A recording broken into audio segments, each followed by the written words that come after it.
Miller Woodford. Well, hello everybody. It's wonderful to be here with you today. I am excited and I love the fact that you're on here. You want to learn more about the African American history and heritage in far western North Carolina. I'll start out by saying that the book, When All God's Children Get Together, a celebration of the lives and music of African American people in far western North Carolina, is a result of the work of One Dozen Who Care, which is an African American women led organization in far western North Carolina for the counties that are west of Asheville. We have worked together to bring down the walls that divide us and to build bridges across the lines of race and religion and ethnic origins and any other social groups that we have. Well, to start out, I'll tell you that one day back in the 1980s, I looked at my parents. They were Purl and Margaret Miller. And I love them now. They're both gone on, but I love them. And I felt this real gratitude for what they had done to bring me into the world and to take care of me. I wish I could tell you some of those stories about my birth and all of that. Maybe I will later on. But Daddy worked all the time. He loved working. And my mother sang just like an angel, we said. Their stories had to be told, they needed to be recorded. And so One Dozen and I decided to record their stories for future generations. I sent out a list of readings that I hope some of you had a chance to go through. But I want you to be sure to read the first part of the book with the three experts in history that we have there. The main source of my information was the great memory of our dad. He was Purl Miller, and he was a deacon at the Mount Zion Baptist Church in Andrews. Um, when I started to write the book, Dr. Patricia Beaver from up at Appalachian State University suggested that I use his knowledge as to start making my outline for the book. And other stories came from friends and family members and of my own life experience. The work of gathering all this information was at first supported through One Dozen Who Care through the Blue Ridge National Heritage Area. Then neighbors and friends in regional museums shared their photographs with me as I traveled around across the region to collect all this information. And I took countless hours on ancestry.com checking out the stories that my dad had told me and that other people told me so that I could have facts to base the writing, on which I could base the writing. Dr. Beaver said, invisibility of African Americans in Appalachian history and the unfair and negative stereotypes lodged against Appalachian and Afro-Latin mountain people was strong, is powerful. But what we want, despite these images that have come out, well, the diverse cultures have met together in the mountain crosswords to interact with each other and to celebrate, exploit, and refashion the landscapes to satisfy their economic and aesthetic purposes. I love that. She was speaking of the African American people. She also said throughout the 19th century, as slave and free, they farmed, raised families, built communities, and celebrated with ritual and song, refashioned that landscape through their arts, and engaged in all manner of work utilizing a range of skills. For my people, the church and the music that we sang through our churches was the glue that held us together. It held us through unjust and painful segregation and racist laws that were passed by our governments, whether it was a local government, statewide, or national. And the first chapter in the book that you read, if you were able to read those sections that I talked about, is called Voices from the Ancestors. And in that, I wanted to tell the stories of how the communities were developed. Um, Murphy is the most distant in the state of North Carolina to the west. There was a lady that I knew and loved. I loved her mother as well when I was a little kid, named Miss Ruby Blunt. And she graduated from Virginia Union Virginia Union University. Thank goodness she took those oral stories and wrote them into a story that could be passed down. And her daughter-in-law provided her information because she had passed on when I started to write the book. She wrote that Texana is a small community high up on a mountain about a mile from Murphy. And that community was named for a woman whose name was actually Texas. Her name was Texas McClellan. Texas' father, Isaac McClellan, named her Texana, and the community was named after her. And that after she moved, being the first African American in that community, others began to gather there, and the women hewed the logs to build the first church. That church was bit turned later. They made a frame building, and from that frame building, it became the school and the church, the center for the African American community. And they named that church Mount Zion, and Mount Zion exists there right now, I'm pleased to say. In the early years, Texana was a wonderful community, really thriving. It was exceptional, like so many more African American communities across the country, some that had been destroyed that we'll talk about later because of racism. In Texana, there was a shoe store, the only shoe store in Murphy, run by a Black man who made sandals. And there was a midwife, a baker, a plumber, seamstresses, upholsterer, brick mason, carpenters, and a cleaning and pressing business in the community of Texana. Black men worked downtown in the hotels, and they were well known and respected waiters, chefs, and porters. Texana right now is only a shadow of its former self, and that's due to the migration north and west where people could find work, and integration that closed the community school, that really closed out a lot of businesses and communication between the people there. There's a story told to me by a white man who read that in the Cherokee Scout, that he saw that I had planned to write the book, and I was asking people, anybody, white, Black, whoever it was, please give me information about the African Americans that live in this region. Well, he lives in Knoxville, Tennessee, and he sent me a photograph of the little slave lady, a real short lady. She's as tall as he is, or he's as tall as she is when he's 9 years old, I guess. But her name was Matilda, and they called her Aunt Till Thomas. He really thought the world of Aunt Till. He only visited here from out east in North Carolina to be with his family down in Murphy during the summers. He shared photographs with me, and he told me that she lived to be over 100 years old, and she lived through 4 generations of the Dickey family in Murphy. And she was a slave in the beginning, and she stayed with them after freedom. But when the younger Dickey family came along after the older people passed away, they gave her to the Texana community. And I cannot find any more information about Aunt Till Thomas. He said, my cousins and I just took her for granted that she was a relative. She lived right there in the same house with our grandfather and his third wife.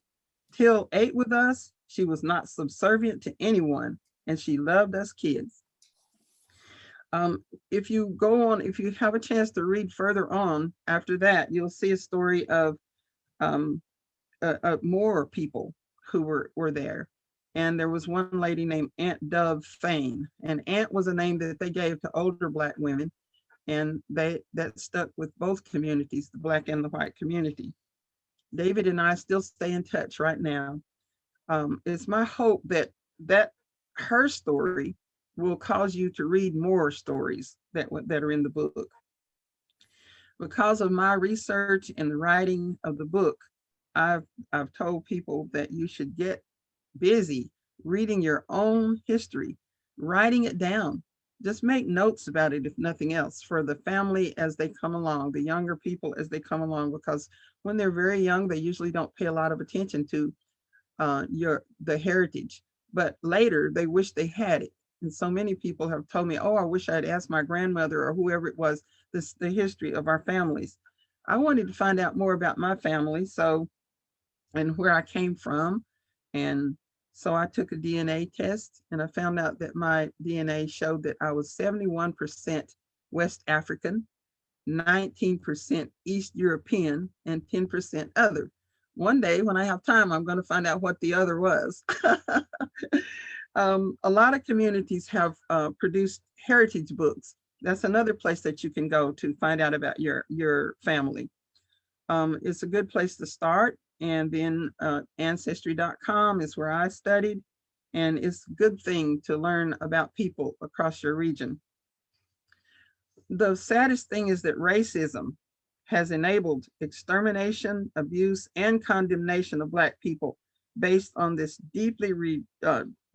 deeply rooted in people, a belief of some powerful people, even though it's a small group of powerful people who decided that white people were racially and intellectually superior to African American people. Black enslaved people were bred during slavery. They were bred like cattle or dogs or any other animals to be sold at the highest price. And they wanted bigger, faster, stronger male and female slaves so that they could stay in the hot sun all day long and work, and they were strong.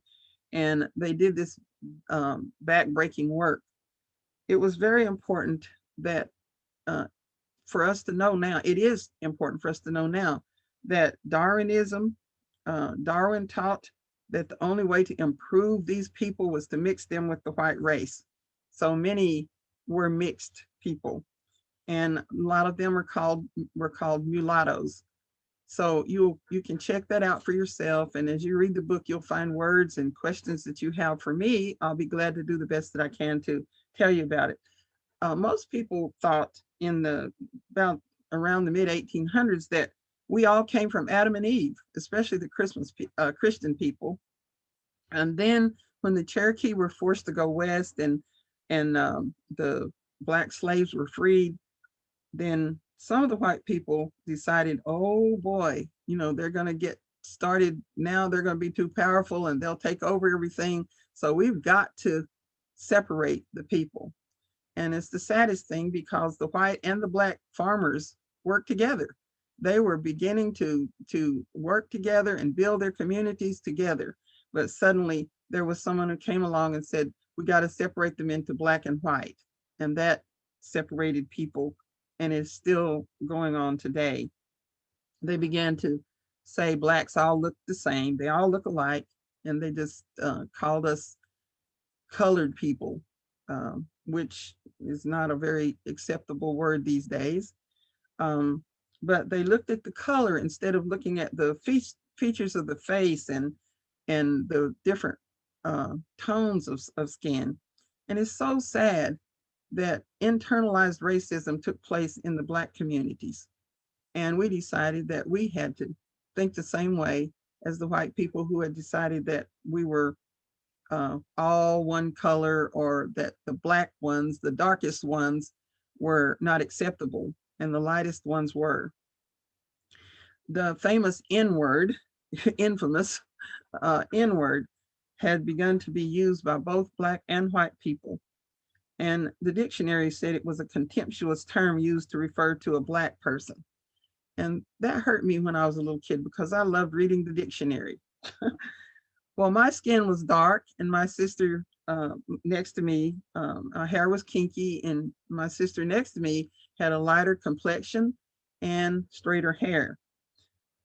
But she didn't take that as a problem. Our family didn't, in general, take that as a problem. But as a little dark, kinky haired little girl, sometimes it hurt me when I could hear our people saying how beautiful the people of light color were.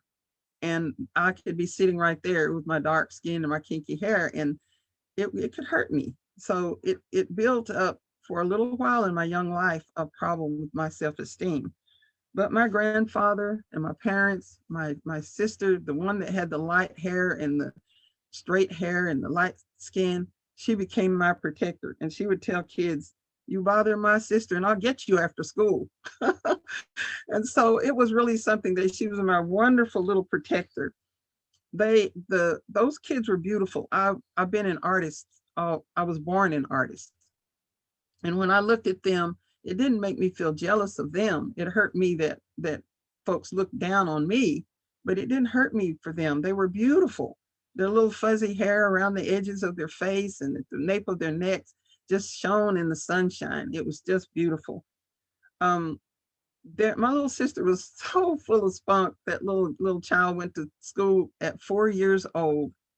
And I remember her saying a little poem, get up, the sun is up and only you're in bed. Get up, the world is up and everybody's fed. God's sun is up, God's world is up, and you're a sleepyhead. Get up, you sleepyhead. You're the only one in bed. She could do those kinds of things that just make people around her smile all the time. Well, I learned that I was a Black child at 8 years old when Emmett Till was killed in 1955. I can remember how the Black people around the community constantly worried when they would hear that there was a crime that hadn't been solved. And they said, oh God, I hope he wasn't Black. That was just heartbreaking. And I can still remember them saying that because the stories would be told then of what had happened to the Black people, even if they weren't guilty, that sometimes they had been beaten, hanged, jailed, whatever it was. And that was really a painful thing. The parents wanted to keep their kids as close to them as they possibly could. But if you wanted to get an education, in Andrews, schooling stopped for us at 8th grade. There was nowhere to go after that. In Murphy, it went to the 10th grade. And we knew that if we couldn't leave town, we didn't leave our community in Cherokee County, we would not get our diplomas. And so I lived, Andrews is 16 miles from Murphy. I could not go there to school because how would I get there 32 miles a day? There was no way to get down to Murphy to do those next 2 years. So I was blessed that my dad's sisters had gone to Allen High School in Asheville, which was a Methodist church, Methodist women led boarding school. Thank goodness I was able to go there, and my two sisters following me were also able to go to Allen High School, where we received a great education. And then from there, they insisted that all girls that graduated would be accepted into college. So I went to Ohio University in Athens, Ohio, to receive a degree, fine arts. And then when I returned back to this community many years later, I went to Western Carolina University to receive a Master of Arts degree, but was unable to finish because my mother was very sick with cancer. And one day I'll go back to Western and finish, even though I'm old, as they say. I'm 74 years old and excited that I still have enough life in me to go back and try to get more. I love learning. It's a real exciting thing to me. So there were so many things, as the name of the chapter, another chapter that you read was about the humiliation that we went through. And people said, white people would say that Black people had tails as an example. And I even remember later in life, when I was at college, one a friend of mine, a Black young woman, I had been with some friends of hers, two white young women, and they said, oh, we've heard that you all have tails. Can we see? I mean, it's really a sad thing. My dad was working on the Chatuge Dam over in Hayesville when a man over there had come back from World War II, and he said that he was invited to go to a German woman's house along with some of his buddies, who he said they had this funny little grin on their faces as they went into this German lady's house. And she immediately began to gather pillows for him to sit on, but she wasn't doing it for his white buddies. So he wanted to know why. Why are you giving me all these pillows? She said, well, I don't want you to hurt your tail. So those guys just fell out laughing, as they call it, fell out laughing because they had told her that Black people have tails. We have suffered racial embarrassment, humiliation, and we've gone through many color woes. But we've worked to mitigate those effects. And I pray that white people would work with us and bring down these color barriers and seek to make this a more just nation for everybody. When you have time, please read those first three introductory sections with Dr. John Innes Coe, Dr. Patricia Beaver, and the late David Brose. When we learn to sing together, we can work and love each other and bring down those barriers, build those bridges. And I can remember this song that was sung, and we can all sing it together. How I got over, how I got over, oh my Lord. And my soul looks back and wonders how I got over. Jordan River, chilly and cold, chills the body, but not my soul. And my soul looks back and wonders how I got over. Thank y'all.